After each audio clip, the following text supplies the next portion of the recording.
오늘 설교의 제목은 성도여 교회가 되라 라고 하는 주의 음성입니다. 우리들은 걸어다니는 하나님의 교회입니다. 이 시대에 신약에 오면서 우리는 예수님을 내 안에 영접하고, 그리고 예수님의 부활하신 후에 그 예수님을 대신하여 예수님이 하늘로 올라가시고 보혜사 성령님께서 우리 안에 이제는 모든 성도마다 그 삶에, 그 마음에 함께 하신다는 거예요. 그래서 우리가 이 땅에 살면서 이제는 혼자 있어도 혼자 있는 게 아니라 주님이 나와 함께 계신다.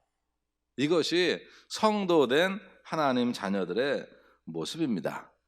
교회라고 하는 단어를 한번 정의해 보면 사전적으로는 종교 신앙의 가르침을 선포하며 의식을 행하는 건물, 이게 이제 건물적인 교회고, 그리고 조직적으로는 종교 신앙을 같이 하는 이들의 조직체다라고 사전에 나와요. 근데 이거를 교회에서는 뭐라고 하느냐? 하나님께서, 붉은 글씨 한번 읽어보시죠.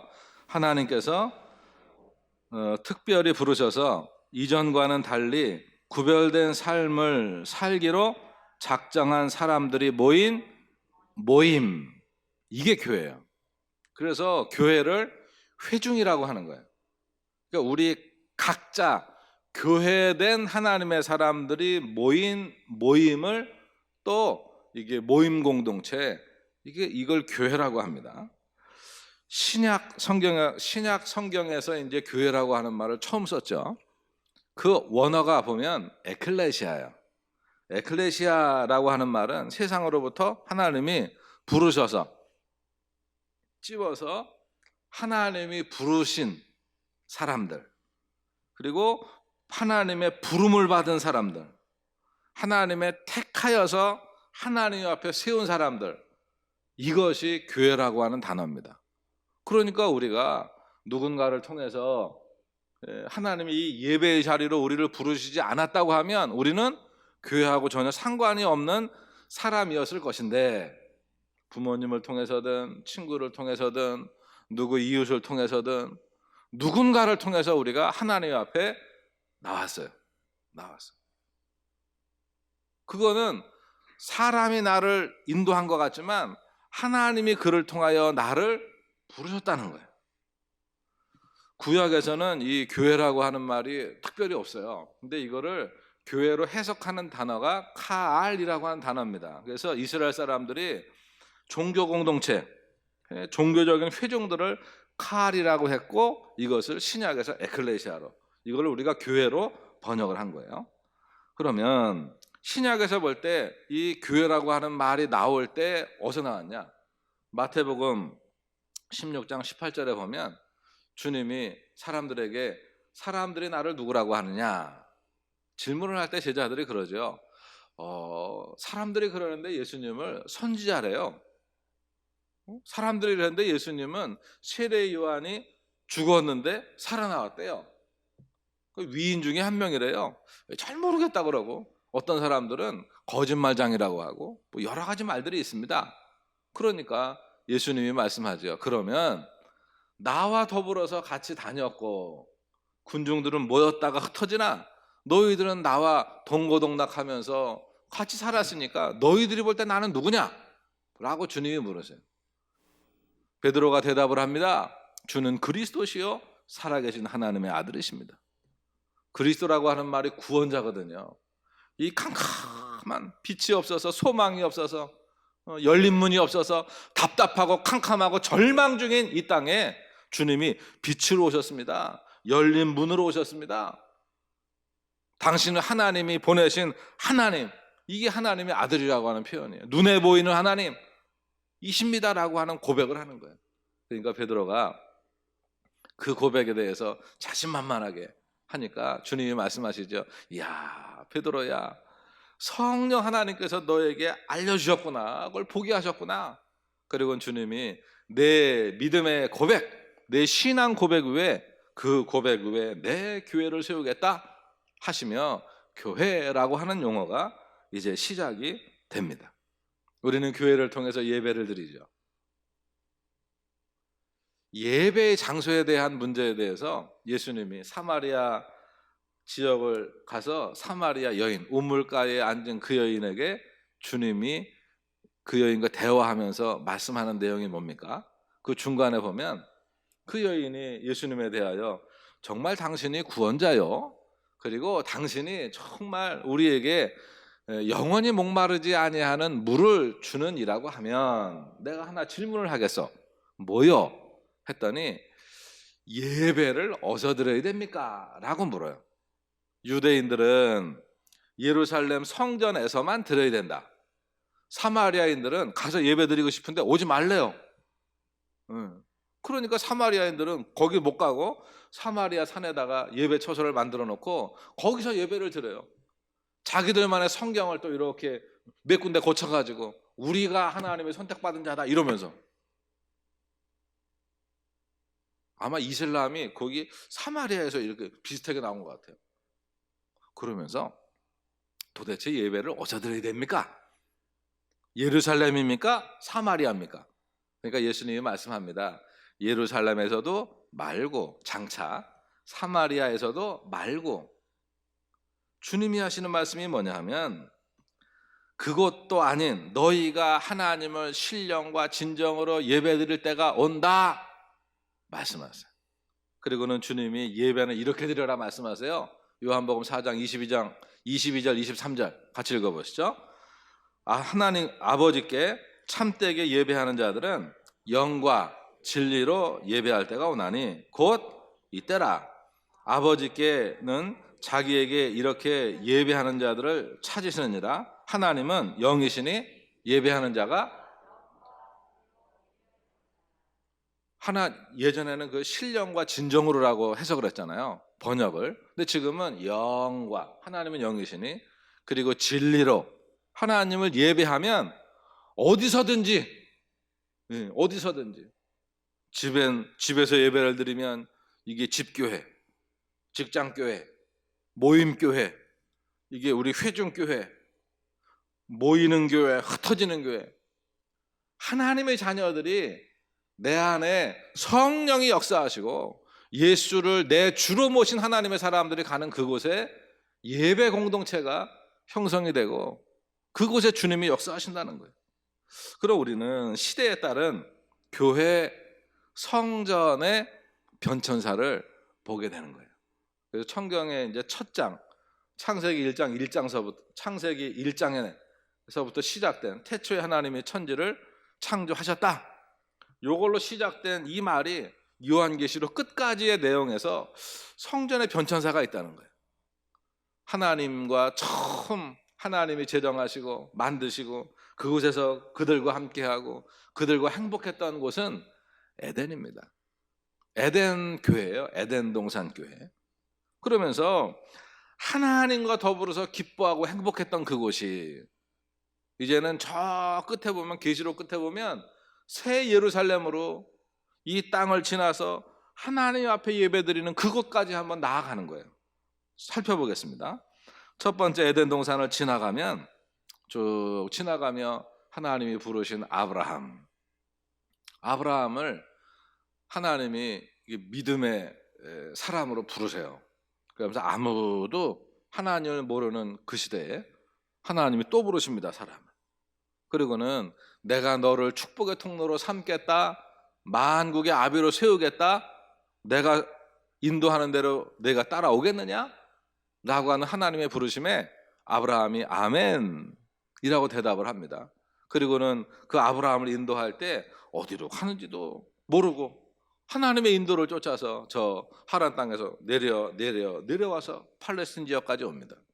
그리고는 그가 양떼를 치면서 옮겨 다니면서 그가 한 일이 뭐냐 하면 가면은 주변을 정리하는 거예요. 깨끗하게 정리하고 돌단을 하나 쌓고 깨끗하게 흙으로 정리하고 거기에서 여호와여 주의 이름을 부르고 하나님께 영광을 돌리고 그리고 하나님께 예배하면 바로 그 자리, 아브라함이 임하는 그 자리가, 그리고 주의 이름을 부르는 그 자리가 예배의 처소였습니다. 성전이었어요. 그리고는 그 밑에 보면 이삭을 지나 야곱이 예배 처소는 좀 달랐어요. 아마 하나님에 대해서 잘 몰랐습니다.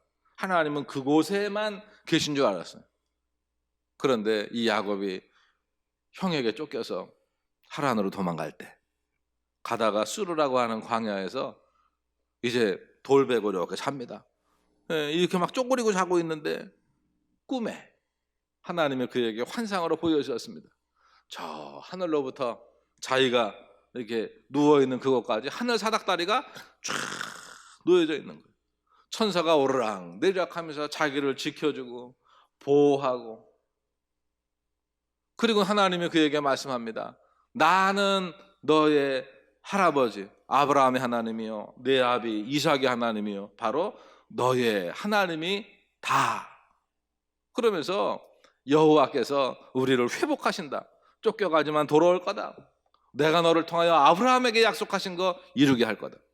그래서 하나님의 약속은 사라지지 않는다. 약속은 늘 쌍방의 약속이잖아요. 그런데 사람이 죽고 나면 약속이 파기됩니다. 누구하고 약속을 할 거예요? 그런데 살아계신 하나님, 영원하신 하나님은 그 하나님이, 태초의 하나님이 지금도 똑같은 하나님이에요. 아브라함에게 약속하신 하나님이 지금 나에게 말씀하는 겁니다. 내가 아브라함의 그 믿음을 가지면 하나님이 우리에게 그 약속을 연결시키시겠다는 거예요. 이게 야곱에게 주신, 야곱을 만나 주신, 그리고 야곱에게 사닥다리를 내려주신 그 하나님이시고, 그리고 야곱의 성전입니다. 그래서 그 수르 광야 이름을 잠에서 깨고 야곱이 바꾸잖아요. 베델. 여기가 바로 하늘의 문이로구나. 하나님을 만나는 장소구나. 여기서 문을 열면 하나님이 나를 만나 주시는구나. 그게 베델. 그리고는 다윗 성전인데, 다윗 성전 전에는 모세를 통하여 이제 출애굽 장막 성전이 있었죠. 그러면서 그들을 쭉 인도합니다. 40년 광야 생활. 그리고 나서 사사기를 지나서 하나님이 왕정 시대가 됐을 때 그에게 이제는 하나님이 거하실 처속, 다윗이 자기의 삶을 쭉 돌아보니까 자기가 쫓기던 삶에서, 그리고 자기가 여러 고난이 많았는데 하나님이 이렇게 평안하게 하시고 이렇게 나라를 지켜주시고 또 자기 삶에 이렇게 은혜를 주셨어요. 근데 보니까 하나님은 여전히 텐트에 계시는 것 같아요. 그래서 이게 죄송한 마음에 제가 하나님의 집을 짓고 싶어요. 그래서 시작된 게 다윗 성전입니다. 근데 하나님은 다윗 성전을 기쁘게 받으셨어요. 고맙다. 내가 나를 사랑하는구나. 내가 네 마음 충분히 알고 내가 다 받았다. 그리고는 그런데 성전을 짓기는 솔로몬을 통해서 짓게 하겠다는 거예요. 그래서 준비는 다 다윗이 해놓습니다. 성전의 시작과 그 마음과 준비는 다 아버지 다윗이에요. 그래서 짓기를 솔로몬에 지어서 솔로몬 성전이라고도 하나, 사람들은 그 성전을 다윗 성전이라고 부르는 겁니다. 그리고 나서 연결되는 성전이 이제 수룹바벨 성전이에요. 솔로몬 성전이 이렇게 아름다웠지만 그 성전에 예배하는 이들이 예배의 자세를 놓칠 때, 예배가 무너질 때 하나님은 그 다윗 성전도 치워버리셨습니다. 다 불태우셨어요. 아무것도 남아있지 않았어요. 그리고 하나님은 다시 시작하겠다, 리셋 버튼을 누르신 거예요. 그리고 출애굽 70년, 바벨론 70년 포로기 이후에 그들은 출바벨론 한 것처럼 하나님이 그들을 다시 회복시키세요. 그리고는 수룹바벨 성전을 짓게 하십니다. 다윗 성전하고는 비교할 게 못 돼요. 그러나 그것은 하나님을 모시고 있던 그들이 마음껏 하나님을 예배할 수 있는 장소였기에 사람들은 울며, 그리고 환호하며 눈물을 흘리며 그 성전을 하나님 앞에 짓습니다. 그리고 나서 그 수르바벨 성전이 역사 속에서 좀 약했거든요. 그런데 그 성전을 헤롯 시대에, 시대가 막 바뀌어요. 헤롯 시대에 헤롯 왕이 유대인의 마음을 얻고자 더 웅장하게 크게 짓습니다. 예수님 때도 계속 짓고 있었어요. 그 헤롯 성전, 그 헤롯 성전도 결국은 예수 성전, 예수님이 이 땅에 오시잖아요. 그리고는 그 헤롯 성전을 대체하십니다. 그러면서 주님이 말씀하지요. 내가 성전이다. 안식일의 주인은 나다. 말씀하시며 주님께서 이제는 베드로의 그 신앙 고백 후에 내 교회를 세우겠다 하시며 성전이라고 하는 단어가 이제는 교회라고 하는 단어로 바뀌게 되는 겁니다. 그런데 그게 그거예요. 여전히 성전은 하나님께 기도하는 곳이고 교회는 이곳에 하나님을 예배하며 하나님을 만나고 성령의 역사를 경험하는 곳입니다. 그래서 성령이 내 안에 임한 성도들의 삶이 성전이에요. 성령의 전입니다. 우리가 걸어다니는 성전이에요. 그리고 걸어다니는 성전이 우리가 모이는 곳, 속해, 또 우리 집. 그래서 오늘도 우리가 읽은 것처럼 고린도전서 16장 19절에 보면 아골라와 브리스가와 그 집에 있는 교회, 이런 표현들이 나오는 거예요. 마찬가지 아닙니까? 지금의 모든 교회들도 시작이 일단 어느 집이 한 사람이 믿고 한 사람의 가정에서 예배가 시작이 되고 교회의 시작이 됩니다. 그리고는 규모를 갖추게 되죠. 그래서 내 집이 교회다. 같이 해보죠. 내 집이 교회다. 10번째는 우리의 모임이 교회예요. 그래서 속회가 교회입니다. 속회가 교회. 1년 동안도 수고해 주신 속장님, 부속장님도 감사해요. 교회가 여러 형태가 있지만 우리의 속회가 또 교회예요. 내가 직장에서 그곳에서 하나님을 예배하며 시작한다. 그 직장이 교회예요. 내가 논과 밭에서 내 삶의 터전에서 그곳에서 하나님을 예배한다. 그곳이 교회입니다. 그리고는 11번에 보면 이게 교회가 보면 모이는 교회와 흩어지는 교회가 있어요. 우리가 이제 주일을 맞아서 모이는 교회입니다. 이게 건물로서의 교회에 성전대 하나님의 자녀들이 모였어요. 그리고는 이제 우리가 흩어집니다. 우리의 삶의 처소로 흩어져서 그곳에서 하나님을 예배합니다. 이것은 13번의 우주적인 교회를 이야기하는 거예요. 이단이나 이상한 사이비 교회 말고 모든 교회들은 이렇게 피라미드 구조처럼 모든 이 땅에 있는 교회들은 예수 그리스도를 머리로 삼은 교회입니다. 그리고 우리가 끝으로 바라보는 것은 하나님 앞에 섰을 때에 그곳에서 우리가 예배드리는 우리의 예배에 서서 새 예루살렘입니다. 여러분, 이 코로나 시대에 우리가 뉴스만 보면 늘 그 소식만 들으면 이게 그 소식에 눌릴 수밖에 없어요. 그래서 우리에게 들려지는 굿뉴스, 이것이 복음이고 이것이 우리에게 하나님이 우리를 사랑하신다. 요한복음 3장 16절, 하나님이 우리를 얼마나 사랑하시는지, 그 독생자를 이 땅에 보내주셨고 그분이 십자가에서 우리의 모든 죄를 짊어지고 죽으셔서 내 죄가 없어졌다. 나를 붙들고 있던 죄가 자유하다. 그리스도 안에서 우리가 이제는 망하는 자들이 아니요 영원한 생명을 가진 하나님의 자녀라. 그 하나님 예배하며 기쁘고 감사하며 살다가 이 땅에 예배하며 살다가 새 예루살렘에서 만나자는 겁니다. 교회는 눈에 보이는 건물적 교회가 있고, 그리고 내가 예수님과 동행하며 걸어다니는 교회가 있는 거예요. 그래서 우리가 모일 때는 건물의 교회에 모인 하나님의 자녀들이 예배를 통하여 새 힘을 얻고 하나님이 하늘의 문을 여시고 우리에게 주의 은혜들을 부으시는 거예요.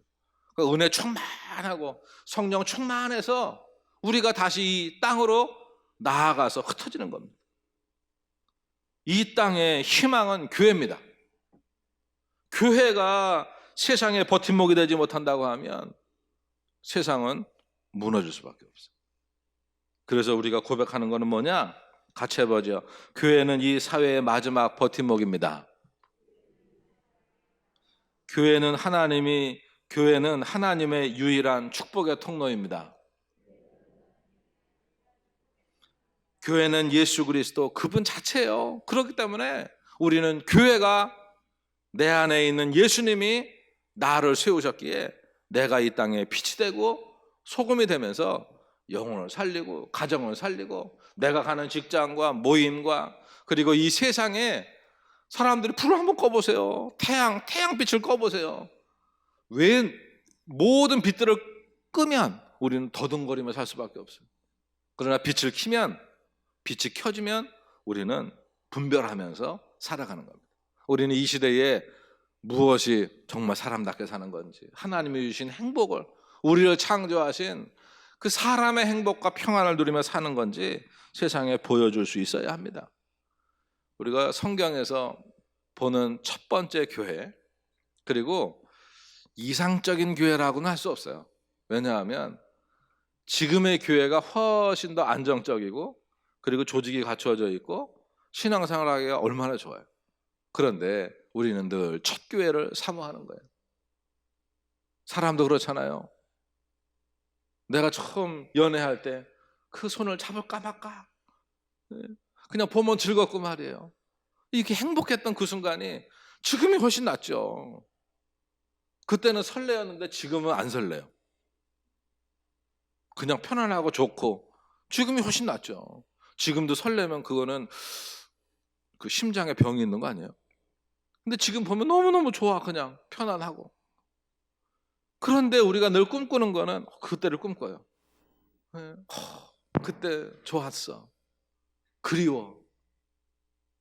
성경에서 첫 교회는 사도행전 교회예요. 하나님이 설계하시고 주님이 명령하시고 성령이 운행하시던 바로 그 교회. 조직적으로 갖춰져 있지도 않고 여러 가지 엉성했지만, 어떻게 할 줄을 막 모르는 때였지만 성령이 역사하시던 바로 그 교회. 우리는 그때를 꿈꾸는 거예요. 그러면서 그때는 막 사랑이 넘쳐서 막 나누어 주고 말이에요. 내 거 네 거 없이 막 살던 그 교회. 오직 그때였어요. 그때였어요.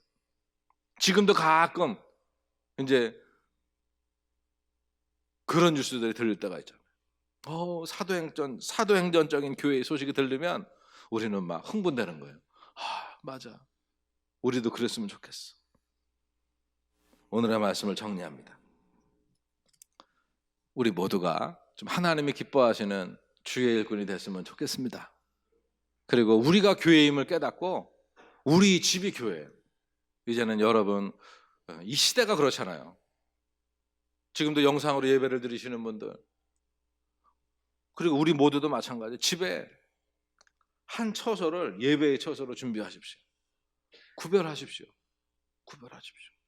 그곳에 늘 예배상이 펴져 있고 성경책이 펴져 있고 그리고 하나님 앞에 엎드리며, 그곳이 야곱의 베델처럼 하늘의 사닥다리가 하나님 앞에, 이게 하나님 어디 계세요? 하나님 내 기도를 들으세요.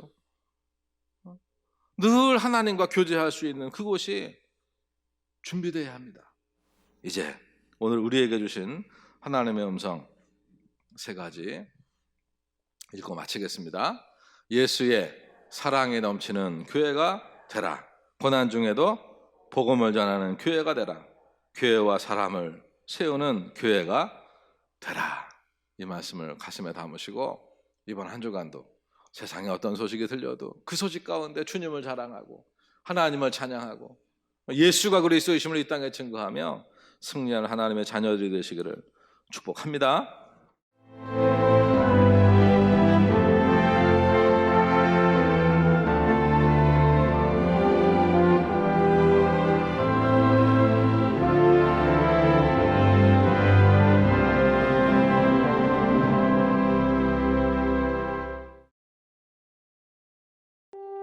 당시 제 상태는 뼛속까지 암이 이미 퍼져 있었고, 나는 그러면 죽는 거야? 살고 싶지 않다. 내가 아직 암에 걸린 게 문제가 아니라 내 영혼이 완전히 죽어 있었구나라는 걸 알게 됐거든요. 야, 내가 암에 안 걸렸으면 어쩔 뻔했어? 암은 이제 봤더니 선물이었어. 그럴 수 있다.